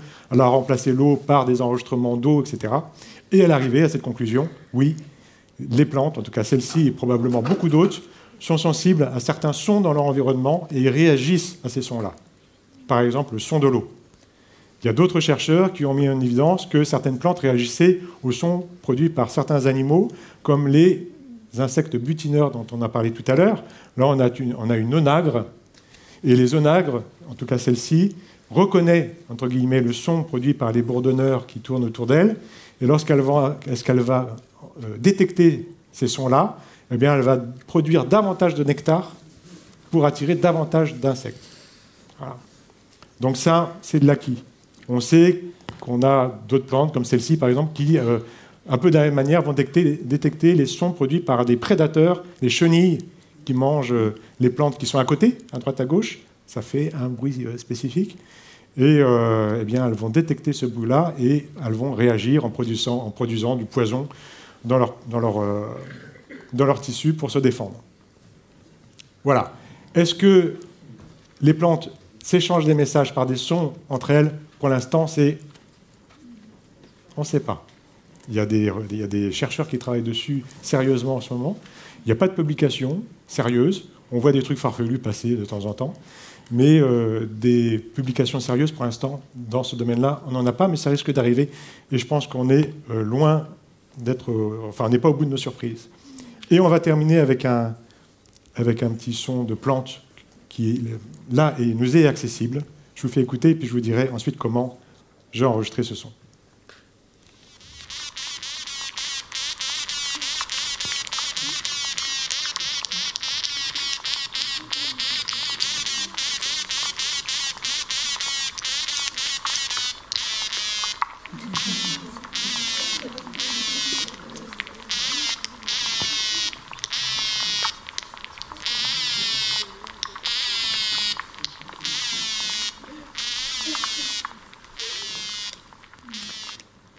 Donc c'est bien un son produit par une plante que vous entendez, qui a été capté avec des...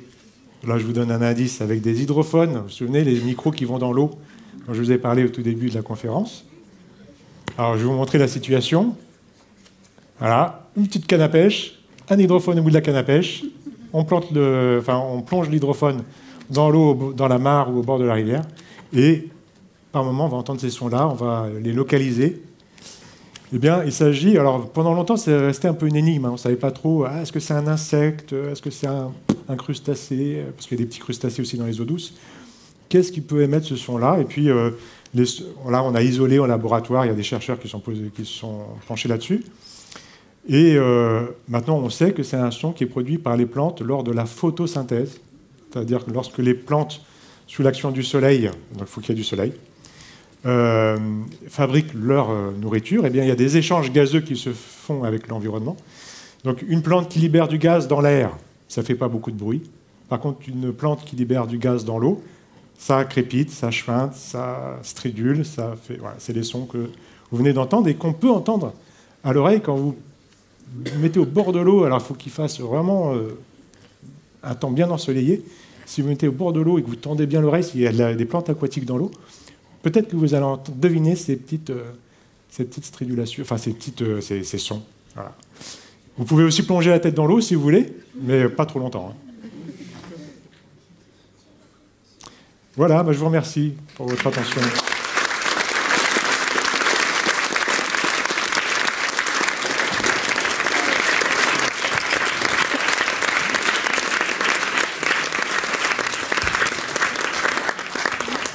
J'étais un peu trop long comme d'habitude. Bien, mais on a quand même un petit peu de temps pour quelques questions. Alors, toujours question des enfants d'abord. Demandez le micro. Oui, là-bas. Tu passes de l'autre côté là-bas? Oui.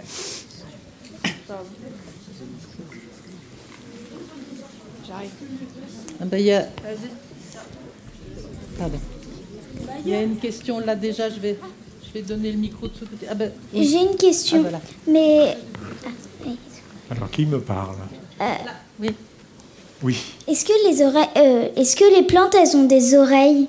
Ah, voilà une bonne question.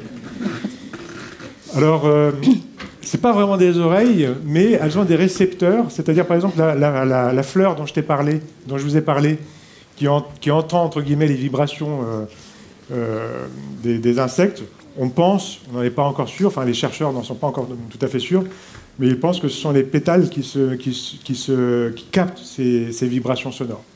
Donc ils ont des récepteurs forcément, mais c'est pas organisé comme chez nous, comme chez les animaux de manière générale. Ouais. C'est d'autres systèmes de perception, mais bon. Alors, autre question? Est-ce que les chauves-souris, ils peuvent, avec les ultrasons, ils peuvent localiser les virus? Ah! Waouh! Eh bien, tu sais quoi? J'ai envie de te dire que je ne sais pas. Je dis pas non parce que, en fait, quand on me pose des questions et que je ne connais pas la réponse, étant donné qu'on a sans cesse beaucoup de surprises dans le monde du vivant, pourquoi pas. Mais à ma connaissance, non, c'est quand même très très très petit un virus, hein. C'est vraiment infiniment petit. Donc je ne pense pas, mais sait-on jamais.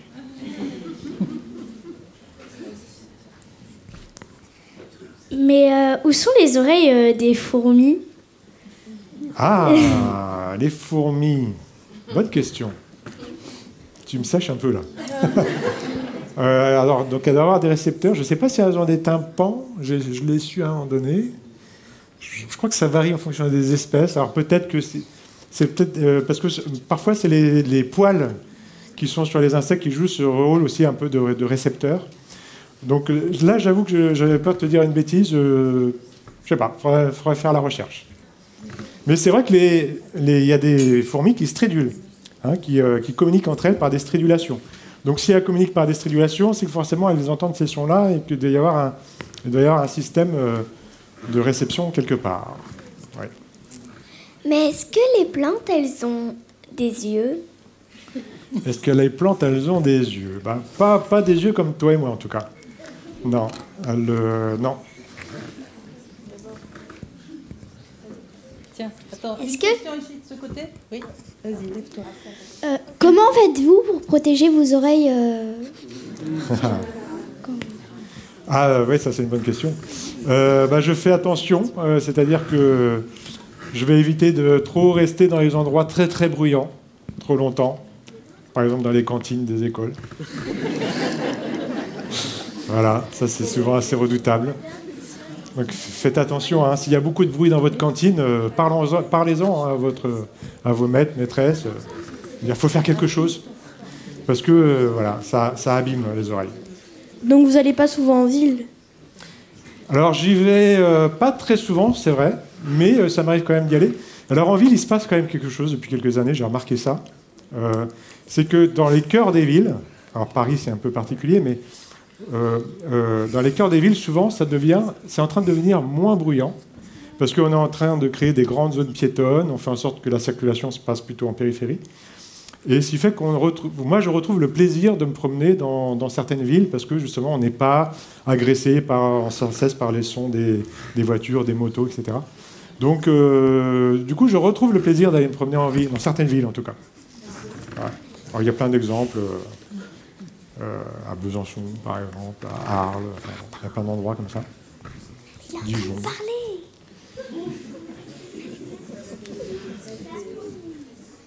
Est-ce que les araignées, elles ont des oreilles?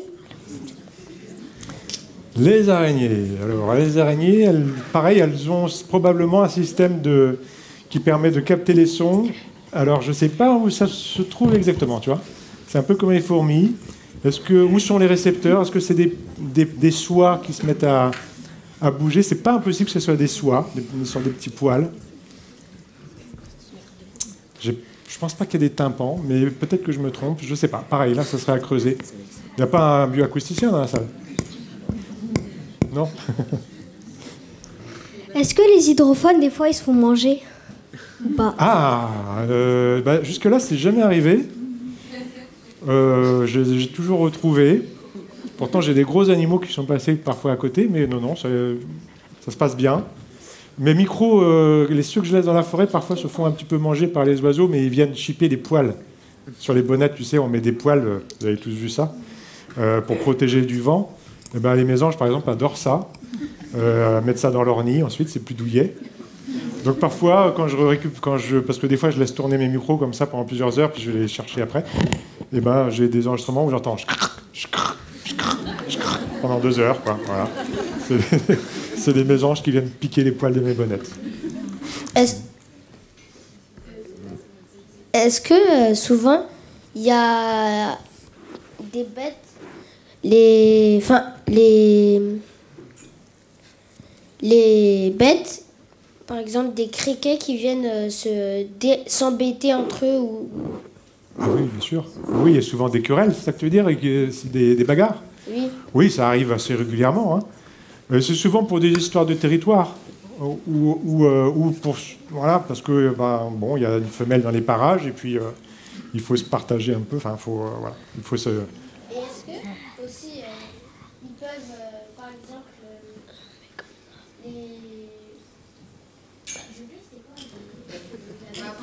Ouais, si ça te revient, tu la poseras après. Juste, mais comment elles s'appellent comment ils s'appellent les crapauds, je crois, qui quand ils chantent, ils font un bruit de rire, genre. Je sais pas. Les grenouilles rieuses. Bizarre. Ah, Alors, c'est celles qui ressemblent un peu à un rire ou celles qui font un tut tut tut comme ça? non, un rire. Ouais, c'est des grenouilles rieuses. Mais Et celles-là, je pense qu'elles sont présentes peut-être au jardin des plantes ou tu dois pouvoir les. Alors pas en cette saison, hein, tu les entendras pas en cette saison, mais au printemps.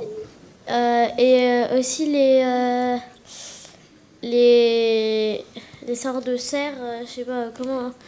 Bah ils criaient et celui qui crie le plus fort, et bah ça évite des bagarres. Oui, ça c'est les cerfs. Chez les cerfs, Ok. le cerf élaphe, on l'appelle le cerf élaphe. C'est le cerf qui est dans nos forêts que vous pouvez entendre à Rambouillet, que vous pouvez entendre par exemple à la forêt de Fontainebleau. Est-ce que des fois, quand vous allez en forêt, vous n'arrivez pas à capter des sons? Je n'arrive pas à capter des sons. C'est rare, parce qu'il se passe toujours quelque chose. Parfois, c'est très ténu, mais il se passe toujours... Et ne serait-ce que, j'ai envie de dire, les silences, parce que les silences, ce ne sont jamais des silences complets. Il y a toujours un fond d'air, un vent dans les arbres, quelque chose comme ça. Donc, ne serait-ce que ça, c'est quand même... ça me permet de faire des enregistrements, et c'est très utile, notamment au cinéma, parce qu'au cinéma, on utilise beaucoup de fonds comme ça, de silence un peu colorés.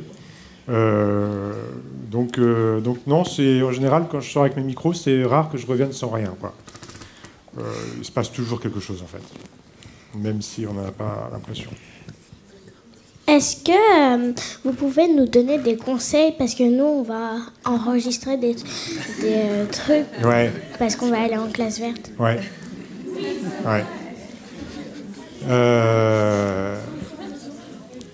Ouais, prendre soin de vos oreilles. Après, des conseils, tu veux dire comment pour pouvoir faire des enregistrements ou Oui. Pour faire des enregistrements, ouais. Alors il faut... Bon, c'est à quelle période que vous allez y aller? En mars. Au mois de mars? En Auvergne?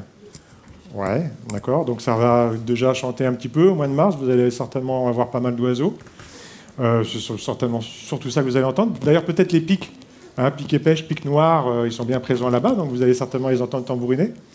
Alors le problème qu'on a avec les animaux, c'est que quand on est nombreux, on les fait fuir, ils ont peur de nous. Donc moi j'ai envie de vous conseiller d'essayer de travailler en petit groupe, plutôt qu'en grand groupe. D'être discret, il faut être patient, parfois il faut se poser dans un coin et attendre, plus trop bouger. Et puis, si votre matériel vous permet de le faire, aujourd'hui c'est assez facile avec les petits enregistreurs, etc., ne pas hésiter à repérer un endroit où il se passe des choses, vous entendez des sons, l'installer, lancer l'enregistrement et puis aller plus loin, vous en allez. Pas trop loin, mais vous en allez. Et du coup, les animaux, ils vont revenir petit à petit vers l'endroit où vous avez déposé le matériel. Donc ça, c'est une stratégie moi, que j'utilise beaucoup aujourd'hui. Parce que quand on est présent, les animaux ils gardent leur distance. Et en son, c'est pas comme en image. En image, on a des téléobjectifs qui nous permettent de photographier ou de filmer les animaux tout en étant éloignés. Lorsqu'on fait de la prise de son, c'est pas la même contrainte. On a besoin quand même d'une certaine proximité avec notre sujet, parce que le son se dissipe très rapidement dans l'espace. Et donc, pour avoir de la proximité, soit il faut être à l'affût, se cacher et attendre que les animaux arrivent, soit il faut laisser du matériel et s'en aller. On va dire c'est un petit peu ça, les deux stratégies. Dans tous les cas, il va falloir un petit peu de patience. Voilà. Mais je suis sûr que vous allez arriver à faire des choses. Bien, une dernière question, vas-y, lève-toi. Quand est-ce que vous avez voulu devenir audio-naturaliste? Oui, bonne question. J'ai commencé à enregistrer les sons dans le paysage quand j'avais à peu près ton âge. J'étais un petit peu plus grand, je devais avoir peut-être 9 ans, 10 ans, je ne sais pas quel âge tu as, mais... voilà, tu vois, j'avais à peu près ton âge, un petit peu plus. Et déjà, là, j'avais un petit enregistreur. Quand je partais en balade dans la montagne avec mes parents, j'avais un petit enregistreur, puis j'enregistrais ce que j'entendais sur le bord du chemin. C'était les insectes comme les arciptères qu'on a entendus, c'était les troupeaux de moutons, par exemple, j'adorais ça, enregistrer les troupeaux de moutons ou des orages loin. Et donc j'ai fait ça très tôt, Et puis, j'ai continué plus tard. J'ai fait des études aux Beaux-Arts. Et puis, aux Beaux-Arts, j'ai fait de l'image, mais j'ai fait du son. J'allais enregistrer des sons dans le paysage. Et puis, quand j'ai fini mes études, j'ai rencontré le monsieur que je vous ai présenté tout à l'heure, Fernand. Et puis là, j'ai eu un déclic. Je me suis dit, il enregistre des sons, il est dans la nature. Bon, ben voilà, ça y est, j'ai trouvé ce que j'allais faire. Bien, on va s'arrêter là. Merci, Marc. Merci à vous. Alors, encore une dernière. La toute dernière question. Oui. Mais qu'est-ce que vous avez préféré comme oiseau pendant que vous faisiez du audio avec Mich? Alors ça, c'est une question difficile parce que il y a tellement de sons que j'aime, qui me plaisent. Moi, j'ai vraiment une affection particulière pour les sons des chouettes. J'aime beaucoup ça, et notamment dans ma région, dans la montagne, on a une petite chouette qui est assez rare, qui s'appelle la chouette de Tegmalm, qui a des yeux couleur d'or, qui se cache dans les trous dans les arbres, et elle a un chant très doux, comme ça, pas très fort, très doux, très envoûtant. C'est peut-être c'est peut-être ça. Donc c'est un son très simple, mais très envoûtant. Je m'en lasse pas. Bien. Alors, la prochaine petite conférence aura lieu le 9 mars, et c'est Vinciane Després, qui est philosophe et qui s'est beaucoup intéressée aux animaux, qui viendra. Mais son sujet ne sera pas les animaux, cette fois, pas directement, mais elle va s'interroger sur où vont les gens qui meurent. Passionnant. Merci.